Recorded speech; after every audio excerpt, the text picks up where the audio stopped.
Hello, Linked HR. Good morning, good afternoon, or good evening, wherever you are in the world. I'm Dr. Chris Wildermuth, your community chair. And as I promised last week, this week I wanted to talk a little bit about what works and what doesn't in intercultural development or in diversity initiatives in general.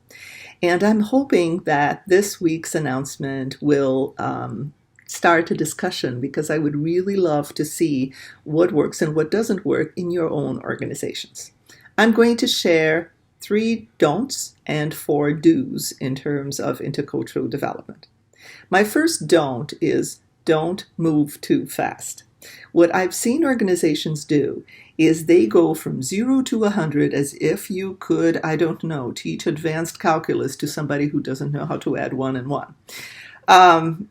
If your people, maybe your organization is in a small town, you've never had contact with people from outside, and now it's going global, or now your area is becoming more diverse, and folks need to become more interculturally savvy, you can't move from there's culture, what's that, to we need to appreciate diversity.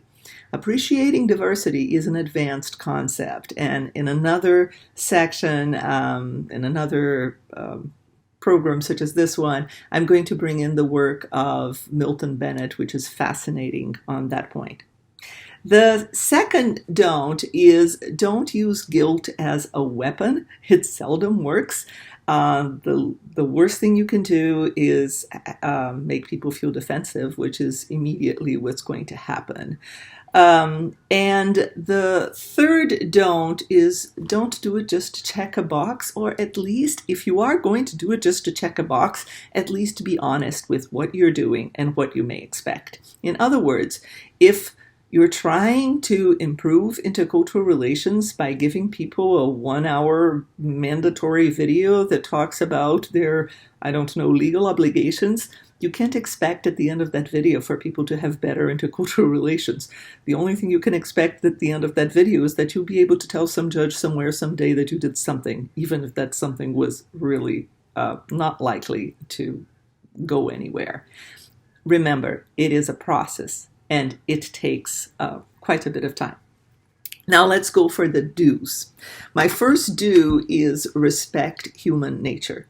Well, you can't respect human nature if you don't understand it. So your best friend is the study of psychology, specifically social psychology, and you may want to read some books or investigate why are people so tribal? Why do people prefer those whom they perceive to be like them, or whom they perceive to be members of their group? Why is it that we act that way? If you don't understand why people behave the way they do, and you just expect to give them a mandate, your initiative is unlikely to work. So do work with human nature.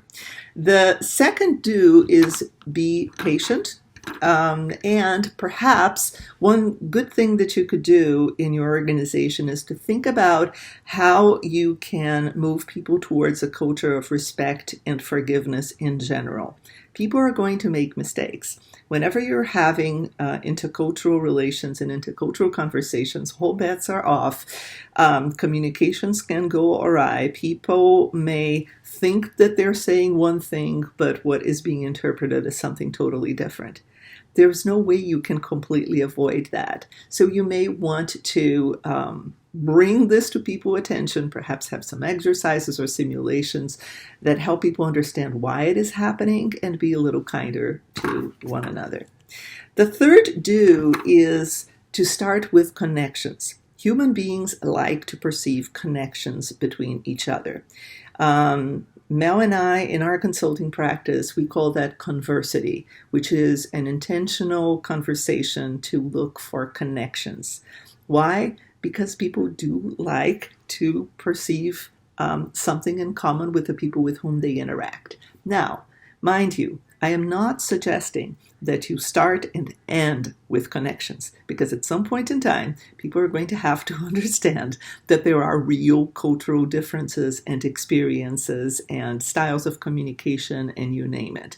And the ultimate goal is for your employees to respect these differences and, yes, capitalize on them. But for you to respect differences, you need to understand what they are to begin with. And you can't understand differences if you don't have meaningful dialogues first. How can you have meaningful dialogues if people are away from each other? And for them not to be away from each other, they need to connect.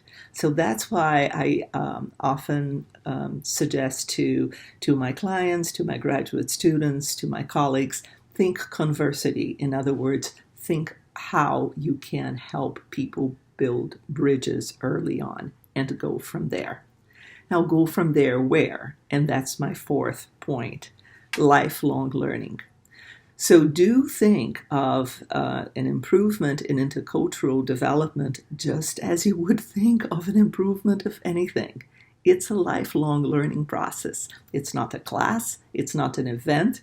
It's definitely not an e-learning module. It is something that people should get excited to continue learning about. And that's why one good thing that you could achieve from, let's say that you have resources for just this one event, the best thing you can do with this one event is get people excited to learn more.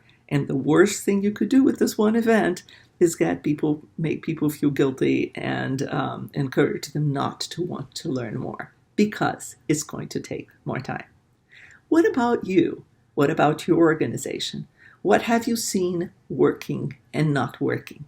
Perhaps have you worked with connections before? How has it, what happened then? So enter your comments in the comment box. I'm truly interested in your thoughts and in your practices, and let's learn together. And on that note, happy learning.